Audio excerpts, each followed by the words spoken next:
नमस्कार विद्यार्थियों, सुनीता अरोड़ा क्लासेज में आपका स्वागत है। विद्यार्थियों, आज मैं आपको संस्कृत रुचिया कक्षा 8 की जो किताब है संस्कृत की एनसीईआरटी, उसका 13वां पाठ शितौ राजते भारत स्वर्ण भूमि अर्थात भारत की सोने जैसी भूमि धरती पर शोभा पाती है, पाठ के श्लोकों के अर्थ समझाऊंगी। तो ये जो पाठ है ये कृष्ण चंद्र त्रिपाठी द्वारा रचित है और जिसमें भारत के गौरव का गुणगान है। इस देश की जो संपन्नता है, खाद्यान्न, कला के प्रति अनुराग, प्रावधिक मतलब तकनीक, प्रवीणता, निपुण, जंगल और सामरिक शक्ति की महनीयता को दर्शाया गया है। प्राचीन परंपरा, संस्कृति, आधुनिक मिसाइल क्षमता एवं परमाणु शक्ति की संपन्नता के गीत द्वारा कवि ने देश की जो समर्थ्य शक्ति है उसका वर्णन किया है। छात्र इन श्लोकों को सस्वर गाएं तथा देश के गौरव को महसूस करें, इसी उद्देश्य से जो है इन्हें यहाँ संकलित किया गया है। तो शुरू करते हैं। संपूर्णम सदैवास्ति खाद्यान्नम भाण्डम नदीनां जलम यत्र पीयूषतुल्यम इयं स्वर्णवद् भाति शस्यध्रेयं शीतौ राजते भारत स्वर्ण भूमि। जहाँ खाद्यान्नों का भंडार सदा ही भरा रहता है और जहाँ पर नदियों का जल अमृत के तुल्य है, यह धरती, यह जो हमारी धरती है वो फसलों से सोने की तरह शोभा पाती है और यह भारत की स्वर्ण भूमि धरती पर सुशोभित हो रही है। अब हम इसके शब्द अर्थ देख लेते थोड़े से।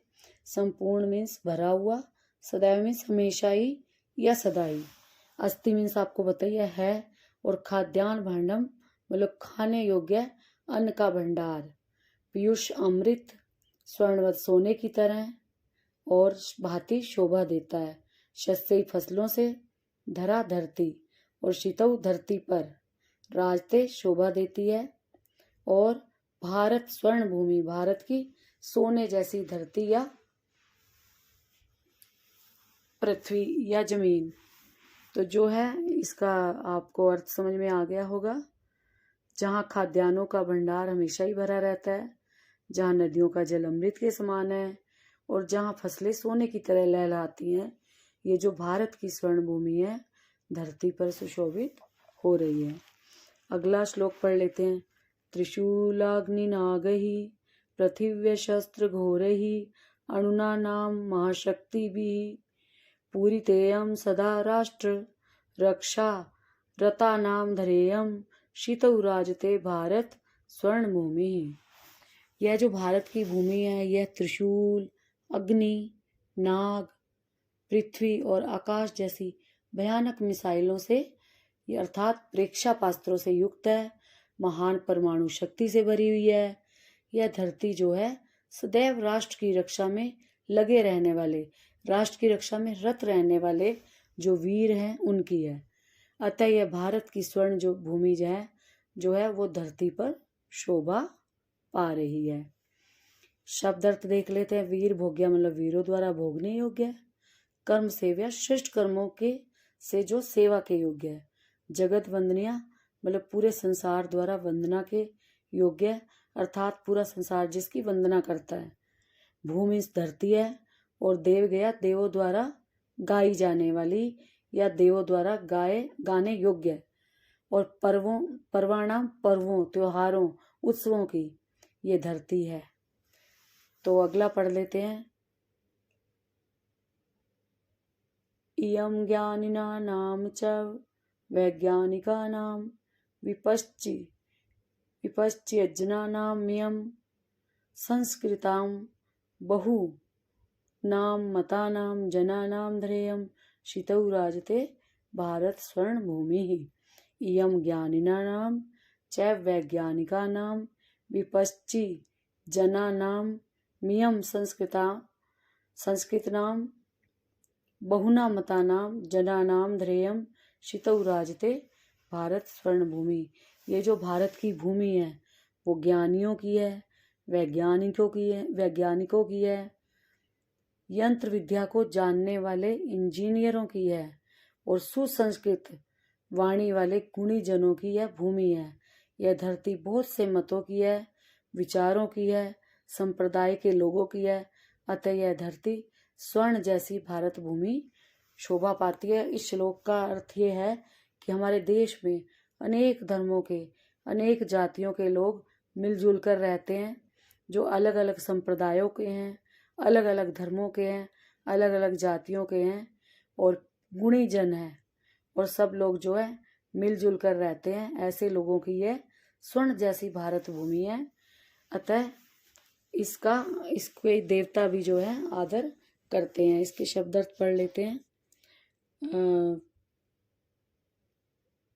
ज्ञानी नाम ज्ञानियों की, विपश्चित मीन्स यंत्र विद्या को जो जानते हैं, जना नाम लोगों की, संस्कृता नाम सुसंस्कारित लोगों की, संस्कारवान लोगों की, बहु नाम बहुत से लोगों की, मता नाम अनेक मत वाले लोगों की। इयम शिल्पिनाम यंत्र विद्याधराणाम भिषक्त शास्त्रियाणाम भूप्रबंधे युतानाम नटानाम नटीनाम कवीनाम धरेयम शितौ राजते भारतस्य स्वर्णभूमि। तो इसका अर्थ होगा, ये जो भारत की भूमि है, ये कारीगरों से, यंत्र विद्याओं को मतलब मशीनों के बारे में जानने वाले अभियंताओं, वैद्य, डॉक्टरों, चिकित्सकों, शास्त्रों के ज्ञाताओं, प्रबंधन मतलब मैनेजमेंट और कार्यों में लगे हुए अभिनेताओं, अभिनेत्रियों तथा कवियों की भूमि है। और यह भारत की सोने जैसी महत्वपूर्ण जो भूमि है, इस धरती पर शोभा पाती है। अर्थात हमारे देश में हर तरह के कारीगर हैं। हमारे देश ने वैज्ञानिक रूप से भी मतलब बहुत तरक्की कर ली है, बहुत उन्नति कर ली है।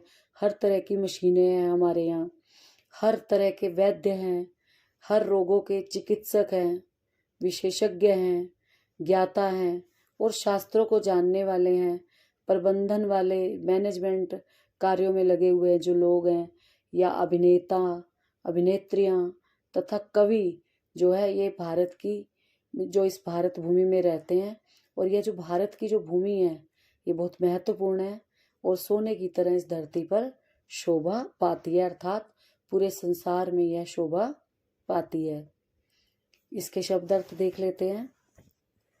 शिल्पी नाम कारीगरों की, यंत्र विद्याधरा नाम इंजीनियर की, भिषक डॉक्टरों की, शास्त्रीय नाम शास्त्रों के ज्ञातों की, भूमि धरती, और प्रबंधे युगा नाम जो मैनेजमेंट में लगे हुए हैं, मैनेजमेंट के कार्यों में अर्थात प्रबंध कार्यों में जो लगे हुए हैं। नटा नाम अभिनेताओं की, नटी नाम अभिनेत्रियों की, कवि नाम कवियों की, और यह मीन्स यह है। अगला श्लोक पढ़ लेते हैं। वने दिग्जानाम तथा केचरीणाम तटीयामियम वर्तते भूधराणाम शिखीनाम शुकानाम पिकानाम धरेयम शीतौ राजते भारत स्वर्णभूमि ही। यह जो भारत भूमि है, जंगलों में दिग्गज हाथियों की तथा सिंहों की मतलब शेरों की, नदियों की, पहाड़ियों की धरती है।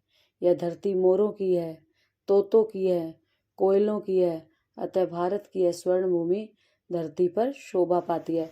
अर्थात हमारे देश में जंगल में जो जानवर हैं, पशु पक्षी हैं हमारे देश के, वो भी यहाँ पर आराम से रहते हैं।